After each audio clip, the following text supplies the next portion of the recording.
Você acha que conhece a história do Brasil? Prepare-se para desvendar 11 fatos surpreendentes que vão mudar sua perspectiva sobre o nosso passado, do misticismo tupi-guarani, às intrigas da corte, passando por heróis esquecidos e decisões que moldaram nossa nação.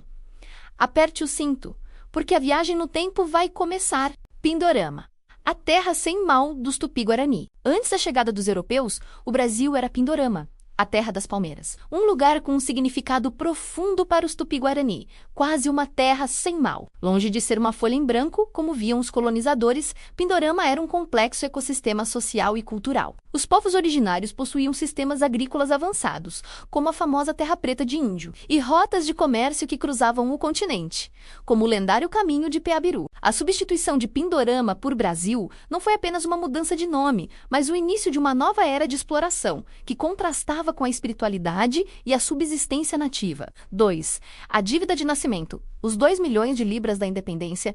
A independência do Brasil, em 1822, não veio de graça. Portugal, enfraquecido pelas guerras napoleônicas, não abriria mão de sua colônia mais rica sem uma compensação. O Tratado de Amizade e Aliança de 1825, que selou o reconhecimento da nossa independência, impôs ao Brasil uma dívida de nascimento, assumindo um empréstimo de 2 milhões de libras que Portugal tinha com a Inglaterra. Essa decisão moldou nossa economia por décadas, atolando o recém-nascido império em juros internacionais e uma dependência financeira que ecoa até hoje. 3. O Império do Menino Rei, a ascensão de Dom Pedro II. Imagine um garoto que aos 15 anos é coroado imperador de um país em ebulição. Dom Pedro II, órfão de mãe e abandonado pelo pai, foi moldado por tutores para ser um monarca perfeito. Tímido, mas com uma sede insaciável por conhecimento, ele falava mais de 10 idiomas, incluindo tupi e hebraico, e usava a ciência e as artes como ferramentas para unificar um Brasil dilacerado por guerras civis. Seu reinado de 49 anos buscando o equilíbrio entre progresso técnico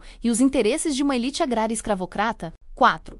A fronteira europeia no meio da selva, Guiana Francesa. Você sabia que, ao atravessar a ponte binacional sobre o rio Oiapoque do Amapá para a Guiana Francesa, você está legalmente entrando na França? A Guiana Francesa é um departamento de ultramar, o que a torna parte integrante do território francês. E tem mais, é de Kourou, na Guiana, que a Agência Espacial Europeia lança seus foguetes. A proximidade com a linha do Equador economiza combustível, tornando o Brasil, tecnicamente, o vizinho mais importante da França nas Américas, uma fronteira inusitada que conecta a Amazônia ao espaço.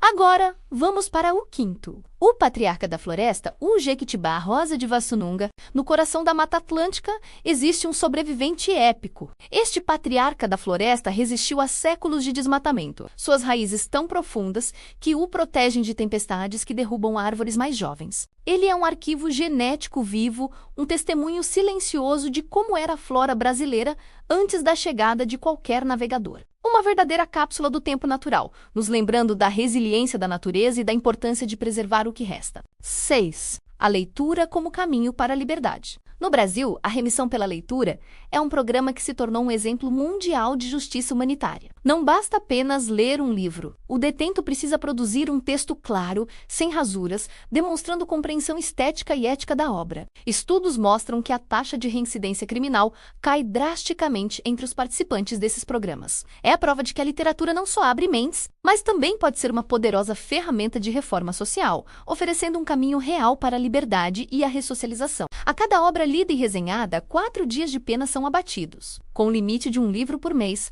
totalizando até 48 dias a menos por ano. 7. O nome gigantesco de Dom Pedro I, um RG genealógico. Você já se perguntou por que Dom Pedro I tinha um nome tão longo? Prepare-se. Pedro de Alcântara, Francisco Antônio, João Carlos Xavier, de Paula Miguel Rafael Joaquim, José Gonzaga Pascoal, Cipriano Serafim de Bragança e Bourbon. Cada um desses nomes não era apenas um adorno, mas um RG genealógico. Eles evocavam santos protetores e antepassados das casas de Bragança de Portugal e Bourbon da Espanha. Era uma declaração de poder, uma forma de dizer: eu carrego o sangue e a autoridade de todas as dinastias europeias em mim, legitimando sua posição como imperador. 8. Salvador, a capital do açúcar e da geopolítica. Salvador foi a primeira capital do Brasil por impressionantes 214 anos, e o motivo era doce, o açúcar. o Ouro Branco da época. A cidade foi estrategicamente construída em 2 níveis, cidade alta e baixa. Para facilitar a defesa contra invasores como os holandeses, o Rio de Janeiro só assumiu o posto em 1763.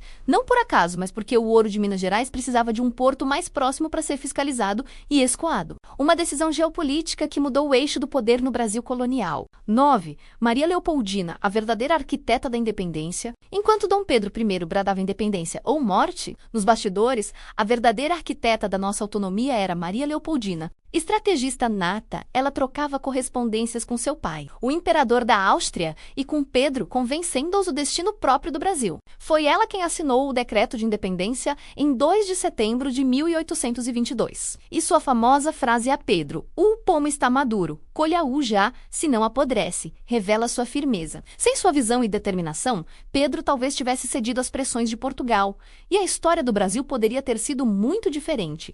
10. Dom João VI. Entre frangos e estratégia diplomática, a história oficial republicana muitas vezes pintou Dom João VI como um rei comilão e sujo, uma figura quase caricata, mas a realidade é bem diferente. Ele era um homem extremamente astuto. Ao fugir para o Brasil, ele não apenas escapou de Napoleão, mas deu um nó diplomático no imperador francês, elevando uma colônia ao Reino Unido. Durante sua estadia, fundou instituições cruciais como o Banco do Brasil, a imprensa régia e o Jardim Botânico. Seus bolsos cheios de coxas de frango? Apenas uma excentricidade de um líder sob constante pressão que, por trás da imagem, era um estrategista brilhante. 11. Nilo Peçanha, o visionário da educação técnica. Nilo Peçanha, muitas vezes chamado pejorativamente de o mulato de Campos, enfrentou um racismo estrutural pesado em sua época. No entanto, em seu curto mandato como presidente, ele demonstrou uma visão à frente de seu tempo. Peçanha percebeu que o Brasil precisava de mão de obra qualificada, não apenas de doutores em direito. Ele foi o criador das escolas de aprendizes artífices,